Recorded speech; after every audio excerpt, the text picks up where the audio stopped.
Bismillahirrahmanirrahim. My name is Zahida Durrani from Economics Department 4th semester, and today my presentation topic, which name is labor market experience in case of Europe. Here our focus largely will be on US, United States. In this topic, economists compare the experiences of Americans in the labor market with those of Western European countries. Here we have a graphical presentation. In this graph we have four large countries. The percentage unemployment of these four countries: Italy, Germany, France and UK, from 1960 to 2008. So here in these all countries, unemployment has risen over time. Unemployment averaged 2% in the 1960s and about 10% in the recent year, which is 2007, in France and Germany. Okay, then main question arises here that what is cause of rising European unemployment? No one knows for sure, but there is a leading theory. Many economists believe that the problem can be traced to the interaction between a long-standing policy and a more recent shock. The long-standing policy is generous benefits for the unemployment workers. The recent shock is a technologically driven fall in the demand for unskilled workers relative to skilled workers. There is no question that most European countries have generous programs for those without jobs, like social insurance, the welfare state, and or a simple dole. There is also no question that the demand for unskilled workers has fallen relative to the demand for skilled workers. Now, unemployment variation within Europe. The first notable fact that is unemployment rate varies substantially from country to country.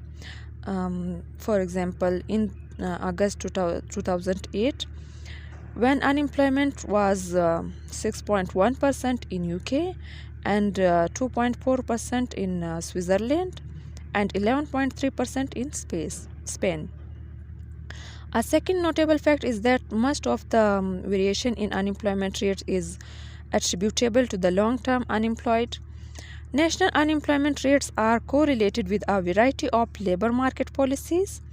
Unemployment rates are higher in nations with more generous unemployment insurance, as measured by the replacement rate, the percentage of previous wages that is replaced when a worker loses a job.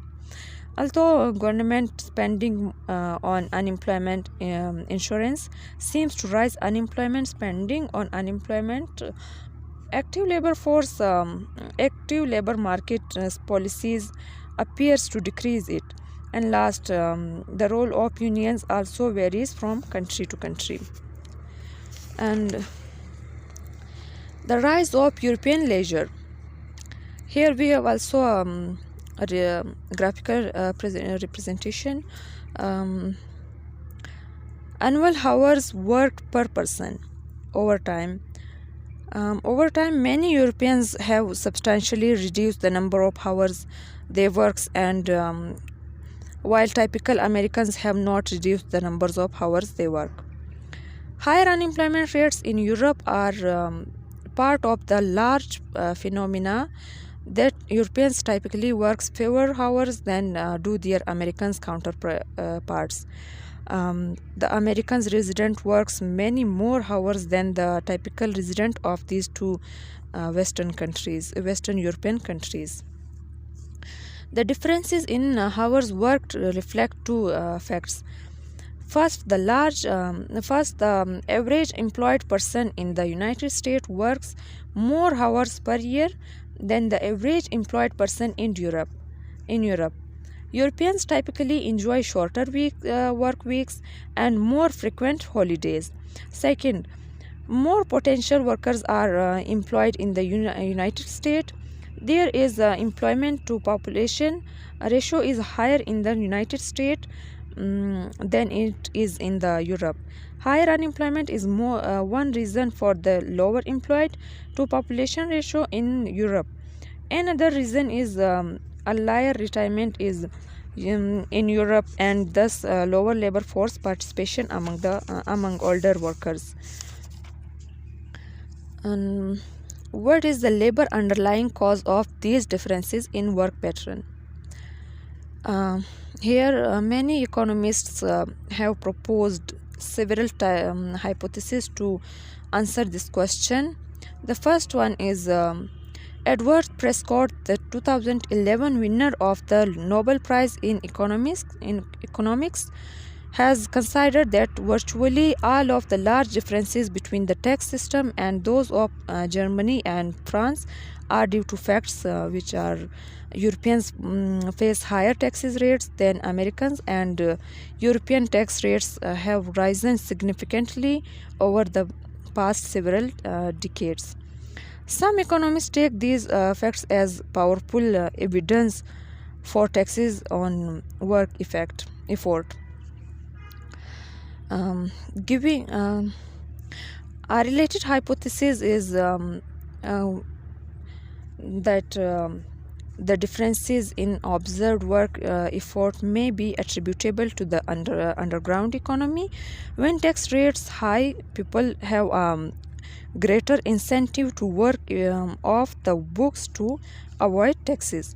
For obvious reasons, data on the underground economy are hard to come by, but economists have studied the subject, believe the underground economy is larger in Europe than it is in the United States. This fact suggests that the difference in actual hours worked, including work in the underground economy, may be smaller than the difference in measured hours worked. Giving the answer of this question, we have another hypothesis. Stresses the role of unions. As we have seen, collective bargaining is more important in European than in the United States labor market. Unions often push the shorter work weeks in contract negotiations, and the government for a variety of labor market regulations, such as official holidays. Many economists conclude that the market holidays can explain 80% of the difference in weeks worked between the US and Europe, and 30% of the difference in total labor supply between the two regions. They suggest Prescott may overstate the role of taxes because looking across countries, tax rates and unionization rates are positively correlated. As a result, effects of high taxes and the effects of widespread unionization are hard to distinguish. A final hypothesis emphasizes the possibility of different preferences. As technological advance and economic growth have made all advanced countries richer, people around the world must divide whether to take the greater prosperity in the form of increased consumption of goods and services or increased leisure. According to economist Olivier Elanchard, the main difference is that Europeans has used some of the increase in productivity to increase leisure rather than income, while the US has done the opposite. Blanchard believes that Blanchard is also an economist that believes that Europeans simply have more tastes for leisure than do Americans. If Blanchard is right, this raises the even harder question: raises even harder question of why tests vary by geography. As economists continue to debate the merits of these alternative hypotheses, in the end, these may be some truth, some of these hypotheses are true, but all giving information of these hypotheses are not completely true. But some parts of information these hypotheses are providing is some whole have trust. So this is all about labor market experiences in case of European countries. Thank you. Allah Hafiz.